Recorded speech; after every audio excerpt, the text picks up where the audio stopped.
የሰውን ልጅ አእምሮ ከፓራሹት ጋር እንዴት አመሳሰለው? ያልተከፈተ ጭንቅላትና በአየር ላይ ያልተከፈተ ፓራሹት አንድ ነው ይላል። እንደተለመዱት የከተማችን ባለጸጎች በኩራት የተሞላ ለመቅረብ የሚያስፈራ ወይም ራሱን ያገለለ ሳይሆን እጅግ በጣም ቀላል፣ ትሁት፣ ከማንኛውም ሰው ጋር በቀላሉ ተግባብቶ መወያየት የሚችልና ከህይወቱ ውጣ ውረድ ብዙ የተማረ ነው። የባህሪው ልዕልናም ሀብታም ሆኖ ሳለ ነገር ግን የለመድናቸው ሀብታም ሰዎችን የማይመስል በጣም ቀላልና ከሁሉም ጋር የሚገናኝ ነው። ራሱንም ሲገልጽ ራሴን ባለጸጋ እንጂ ሀብታም አልልም ሲል ይገልጻል። ይህ አባባል ከትዕቢት የመነጨ ሳይሆን የውስጥን ምሉዕነትና አእምሯዊ ብልጽግናን የሚያሳይ ነው። ሀብት ለእርሱ የባንክ ደብተር ቁጥር ሳይሆን የህይወት ትርጉም፣ የሰላም እና የሥራ ውጤት መገለጫ ነው። ኢንጂነር ቢጂአይ ናይከር።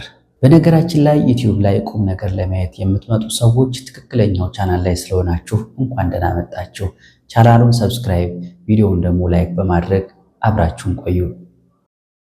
አንድ ሰው ከሰማይ ላይ እየተምዘገዘገ ፓራሹቱ ካልተከፈተ ምንም ያህል ውድ ልብስ ቢለብስ፣ ምንም ያህል ሀብት ቢኖረው መጨረሻው መከስከስና ሞት ነው። በተመሳሳይ መልኩ የሰው ልጅ አእምሮው ለአዳዲስ ዕውቀቶች፣ ለመንፈሳዊ መገለጦች፣ ለለውጥና ለእድገት ክፍት ካልሆነ በህይወት ፈተናዎች መከስከሱ አይቀርም።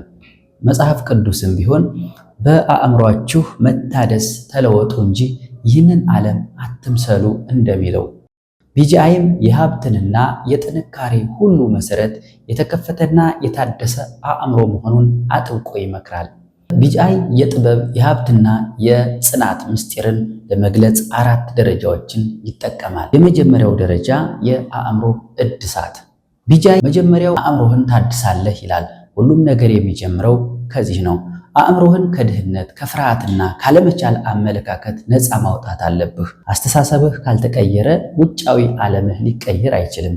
ይህ የመጀመሪያውና ዋነኛ እርምጃ ነው ይላል ኢንጂነሩ። ሁለተኛው ደረጃ የአካል እድሳትና ጥረት። አእምሮ ያስበውን ወደ ተግባር ለመቀየር ጤናማና ብርቱ አካል ያስፈልጋል። ህልምን እውን ለማድረግ ላብ ጠብ ማድረግ፣ ጠዋት በማለዳ መነሳት እና ሳይታክቱ መስራት ግድ ይላል። ሰው ሲወለድ ሀብታም ሆኖ የተወለደ የለም፣ ሀብት በስራና በጥረት የሚገኝ ነው በማለት የድካምን ክቡርነትም ይናገራል። ሶስተኛ ደረጃው እቅድና ጽናት። ይሄ ደግሞ የህይወት ካርታን ይወክላል። ሀብት የእቅድ ውጤት ነው ይላል ቢጂአይ። ያለ እቅድ የሚደረግ ጉዞ መዳረሻው አይታወቅም። በዚህ ጉዞ ውስጥ ግን ችግሮች መምጣታቸው አይቀርም። ስለዚህ አንድ ጠንካራ ሰው በችግሮች የሚንበረከክ መሆን የለበትም። ጽናት ያስፈልገዋል።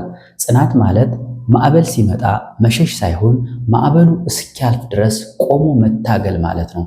በመንፈሳዊ ዓለምም እምነት የሚፈተነው በጽናት ነው ሲል ይናገራል። ለዚህ ነው ይህ የዩቲዩብ ቻናልም የጽናት ድምፅ የተባለው።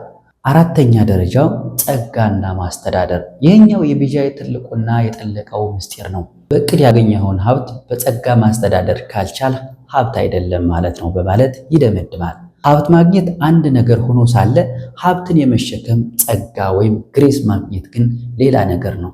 ጸጋ የልምምድ የትህትናና የመንፈሳዊ ብስለት ውጤት ነው። ሀብት አግኝተው በገንዘባቸው የጠፉ ትዕቢት ያወራቸውና ሰላም ያጡ ብዙዎች ናቸው። ጸጋ ግን ገንዘብን ባሪያ አድርጎ ለበጎ ዓላማ እንድትጠቀምበት ያደርግሃል ይላል ኢንጂነሩ። በማህበረሰባችን ውስጥ ሀብትን በአቋራጭ ለማግኘት የሚደረጉ በርካታ የተሳሳቱ ሙከራዎች አሉ። አንዳንዶቹ በሙስና፣ ሌሎቹ ደግሞ በባዕድ አምልኮና በጥንቆላ ለመክበር ይሞክራሉ። ቢጂአይ ግን ይህንን አጥብቆ ይቃወማል። ሀብት በጥንቆላ በምናምን አይመጣም ሲል በሙሉ እርግጠኝነትም ይናገራል። ምክንያቱም የጨለማ ኃይል ዘላቂና በረከት ያለው ሀብት ሊሰጥህ አይችልም። እውነተኛ ሀብት የሚመጣው ፈጣሪ በባረከው ንጹሕ ሥራ፣ በእቅድና በልፋት ብቻ ነው። ይህ መንፈሳዊ እውነት ነው። በላብህ ያልመጣ የሰውን እንባ ያፈሰሰ ወይም ከፈጣሪ መንገድ የወጣ ሀብት መጨረሻው ውድመት ነው። ቢጂአይ ወጣቶች ይህንን አቋራጭ መንገድ ትተው ወደ ሥራ፣ ወደ ፈጠራና ወደ ጥረት እንዲዞሩ ጥሪውን ያስተላልፋል። ቢጂአይ የሀብትን አንጻራዊነት እንዲህ ያብራራል። 1 ሚሊዮን ብር ይዞ ድህነት ወዳለበት አካባቢ ቢሄድ ያ ሰው እንደ ንጉሥ ሊታይ ይችላል። ሌላ ቦታ ደግሞ ሬዲዮና ቆንጆ የጥፍር አልጋ ያለው ሰው ሀብታም ተብሎ ሊቆጠር ይችላል ይላል። ይህ ማለት ሀብት ቁጥር አይደለም። ሀብት ማለት ባለን ነገር ረክተን ሰላማዊ ሕይወትን መምራት መቻል ነው። አእምሮ ሰላም የሌለው ሰው የዓለምን ባንክ ቢያንቀሳቅስም ድሃ ነው። ውስጣዊ ሰላም፣ ራስን ማወቅና ለሌሎች መትረፍ መቻል የእውነተኛ ሀብት መለኪያዎች ናቸው። በመጨረሻም ኢንጂነር ቢጃይ ለተሻጋሪ ትውልድ በእነዚህ 5 ነጥቦች ጥሪውን ያስተላልፋል። የመጀመሪያው ነጥብ ለራስ ክብር መስጠትን ነው።